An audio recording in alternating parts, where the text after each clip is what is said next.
여러분 안녕하십니까? 어제 방송된 국제정세 관련 인터뷰를 소개해 드리겠습니다. 현재 러시아가 나토가 지원하는 우크라이나군을 계속적으로 전선에서 압박하면서 우크라이나 전선이 붕괴되고 있는 이러한 과정에서 러시아에서는 나토군이 상페테르부르크 그리고 칼리닝그라드에 공격을 할 가능성이 있다.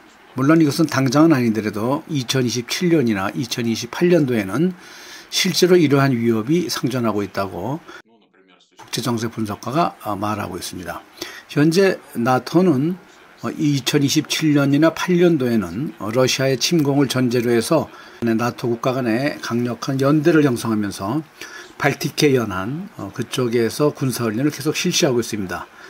발티케에서의 군사훈련은 결국 상페테르부르크와 칼리닝그라드를 목표로 하고 있는데, 실제로 이 지역이 만일 나토군이 공동으로 전선을 펼칠 경우에 러시아는 상당히 취약해진다.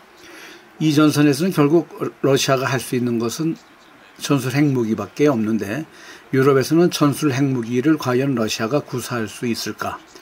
이러한 전술 핵무기를 구사하지 못한다고 전제할 때 상페테르부르크와 칼리닝그라드의 안보는 상당히 취약하다고 국제정세 전문가가 지적하고 있습니다.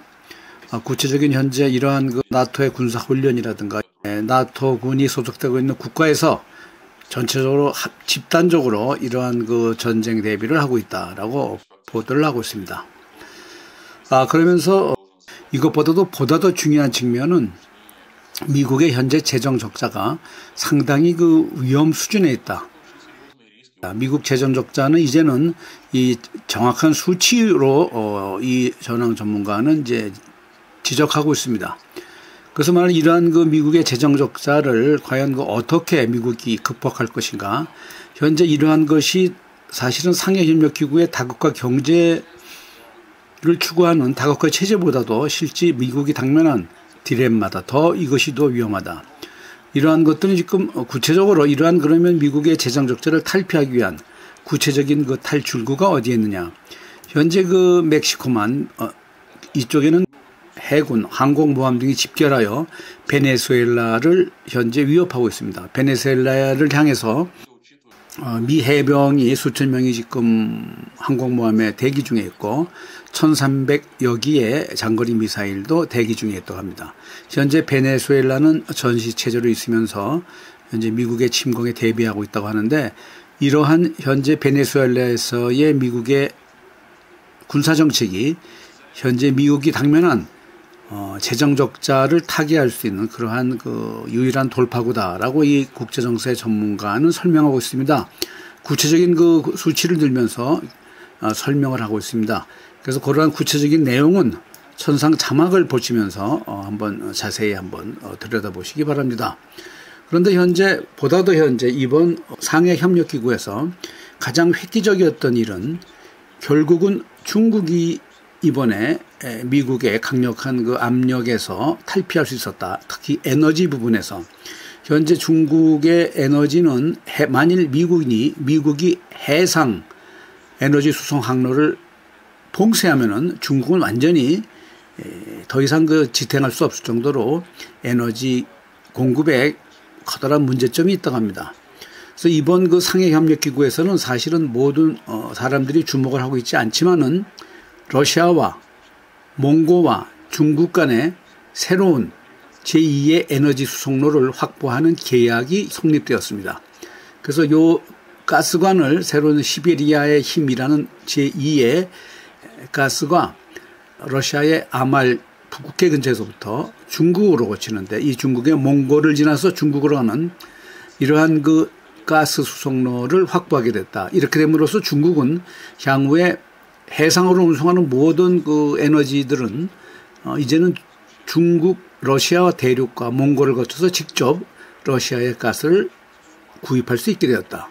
이러므로 에너지 측면에서 중국은 상당히 지금 미국에 다시 한번 독자적인 힘을 발휘할 수 있는 그러한 위치에 섰다라고 국제정세 전문가는 말하고 있습니다. 실제로 이 제2의 에너지 수송로, 시베리아의 힘 2라고 하는 이 새로운 가스 수송로는 러시아와 몽골, 중국을 이어지는 상당히 강력한 새로운 에너지 수송로로서 미국에 대한 새로운 중국과 러시아의 독자적인 군사적 방위력을 좀 더 강화시키는 측면에서 이 수송로는 상당히 중요한 전략적 역할을 하고 있다라고 분석을 하고 있습니다. 오늘 방송을 마치겠습니다.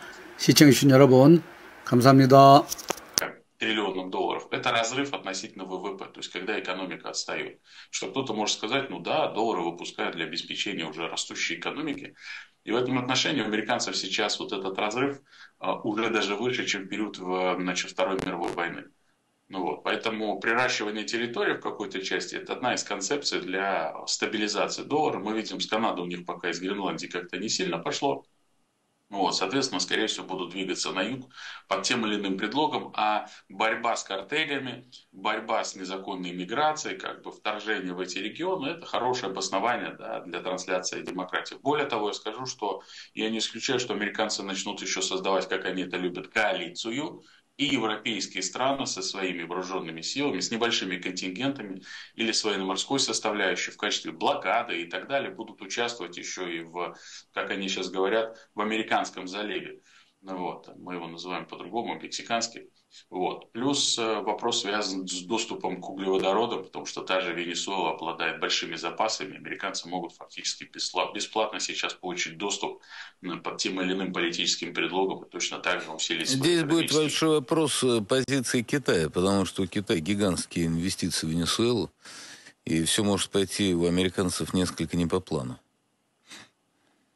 Ну, Китай пока одна из серьезных и самых динамично растущих военных держав. Другой вопрос, что у китайцев нет какого-то военного опыта, здесь они опираются на нас. Ну, вот. В какой-то части Китая мы видим действует достаточно последовательно, но не всегда жестко с точки зрения своей внешней политики. Вы правильно сказали, это будет достаточно серьезная лакмусовая бумажка, но тем не менее ход нами уже сделан вместе с Китаем. И нас, наверное, остановить американцам будет очень сложно. Как минимум в рамках того нового центра влияния в мире или мирового большинства, который к нам присоединяется. Это все будут вне доллара, вне американского контроля, вне американской юрисдикции и так далее. Они фактически даже не видят сейчас реально, по каким товарным группам у нас идет товарооборот с Китаем. Они бы хотели это видеть, как это раньше было, потому что это в долларовом эквиваленте было. А сейчас им это сложно сделать. И этот процесс будет только усиливаться, а их поле возможностей действий будет серьезно сужаться. Ну, хотелось бы в это верить. Мы понимаем, что есть же у них и другие источники информации. И здесь необходимо убирать все закладки, которые были, в том числе там, в разнообразных наших государственных структурах, чтобы информация не текла. Касается в том числе микроэлектроники, да, и у нас компания Cisco, к сожалению, американская, является достаточно крупным оператором. Сейчас уже нет, конечно, но тем не менее вся наша сетевая инфраструктура была когда-то развернута в американских технологиях.